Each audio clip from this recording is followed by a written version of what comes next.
Assalamualaikum warahmatullahi wabarakatuh.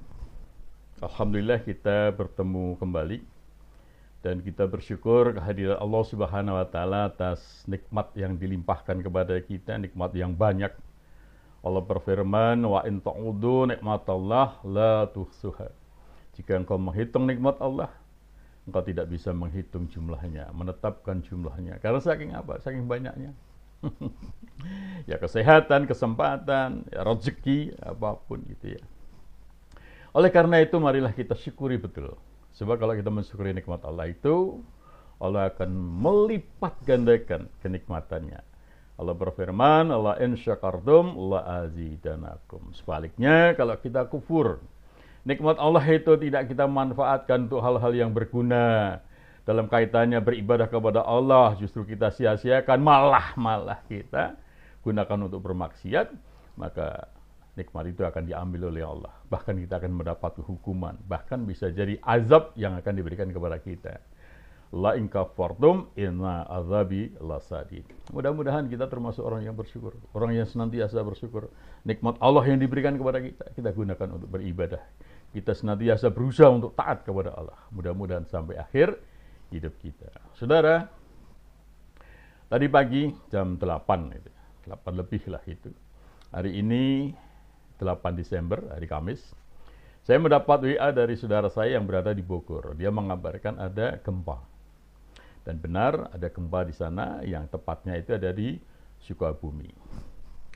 Saudara, memang kita prihatin. Sungguh prihatin.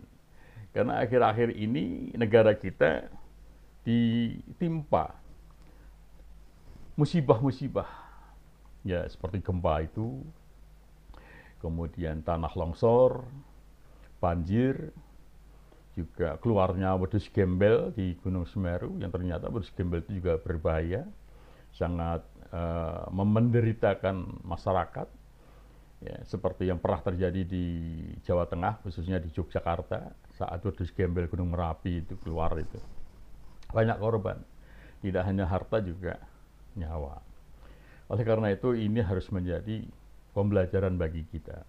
Kita harus berpikir mengapa terjadi demikian. Apakah kita hanya akan mengatakan bahwa itu merupakan gejala alam, fenomena alam, itu karena alam ini sudah tua? Apakah kita tidak pernah punya pikiran bahwa segala sesuatu itu karena perbuatan kita? Jadi Allah menjadikan semua itu, musibah itu karena kesalahan-kesalahan kita, ketidaktaatan kita kepada Allah. Mengapa demikian? Allah berfirman dalam Quran surat Asy-Syura ayat 30. "Wa ma asabakum min musibatin fabima kasabat aydikum." Dan musibah apapun yang menimpa kamu, itu karena perbuatan tangan kamu sendiri. Artinya,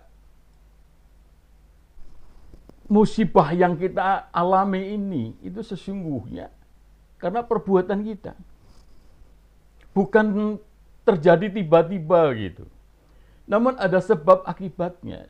Nah ini yang harus kita berpikir, mau introspeksi.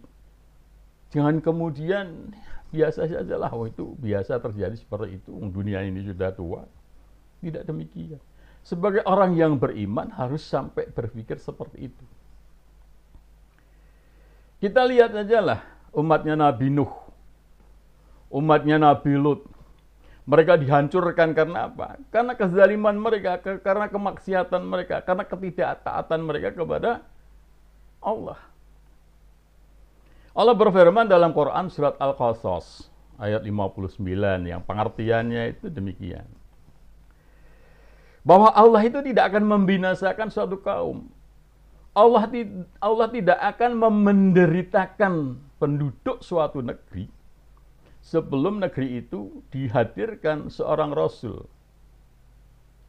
Sebelum negeri itu, bangsa itu didatangkan para rasul. Untuk apa? Untuk memberikan pengertian tentang firman-firman Allah, tentang ayat-ayat Allah kepada mereka, tentang kebenaran. Jadi negeri itu tidak akan dihancurkan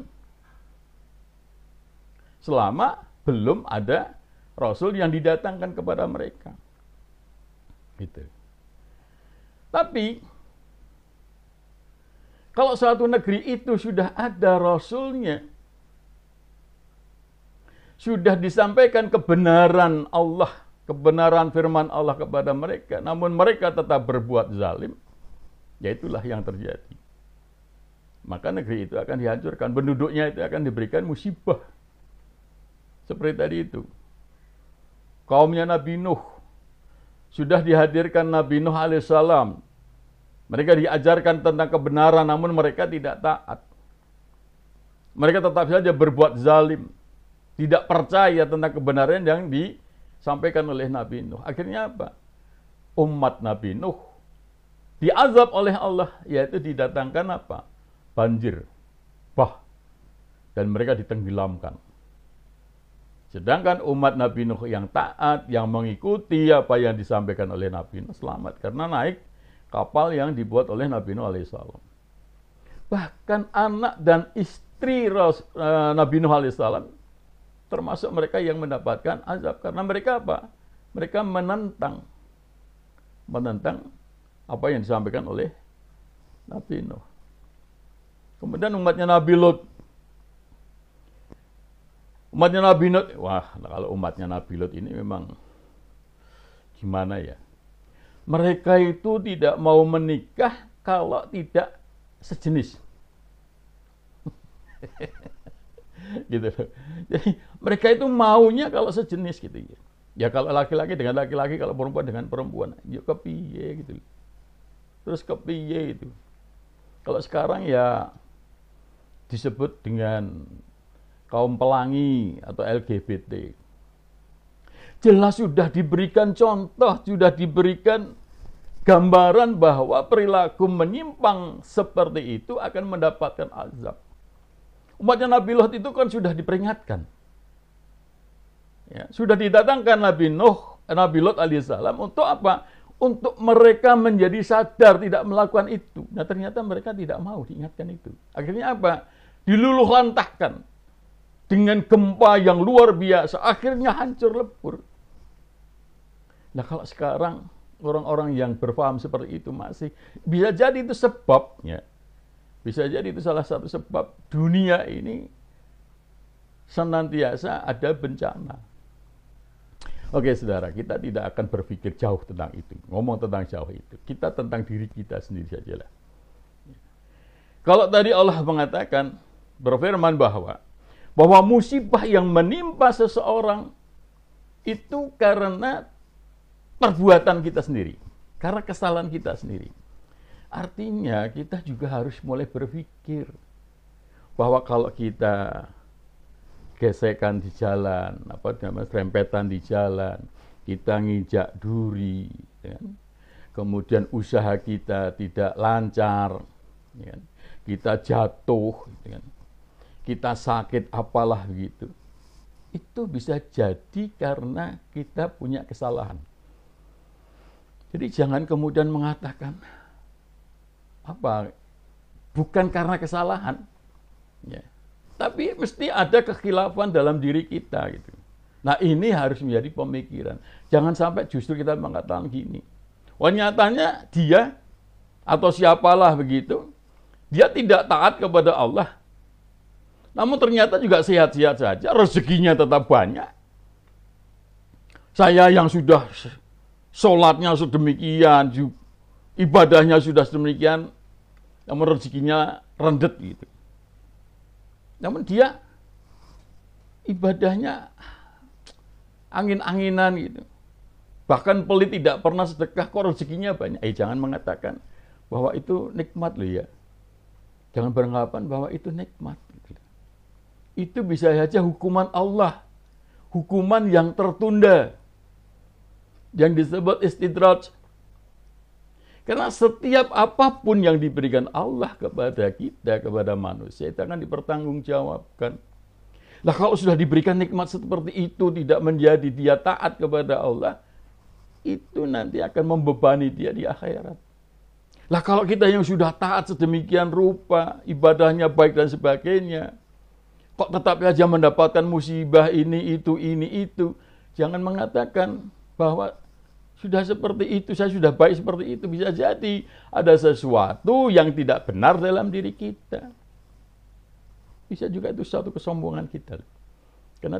Karena kita tidak mau mengakui apa? Kekurangan kita. Jadi artinya saudara-saudara, marilah kita senantiasa berpikir bahwa musibah-musibah yang terjadi itu pada dasarnya adalah kesalahan kita. Karena dosa kita. Nah, mungkin kita akan bertanya, kesalahan kita yang seperti apa yang membuat musibah seperti ini? Seperti itu. Itu akan kita bicarakan dalam pertemuan berikut. Oke? Sampai ketemu. Oh ya, jangan lupa di subscribe yang belum subscribe. Mudah-mudahan maaf kalau apa yang saya sampaikan ini banyak salah, itu karena memang ceteknya pengetahuan saya. Tapi kalau ada benarnya itu karena Allah. Sekali lagi mohon maaf. Semoga manfaat. Assalamualaikum warahmatullahi wabarakatuh.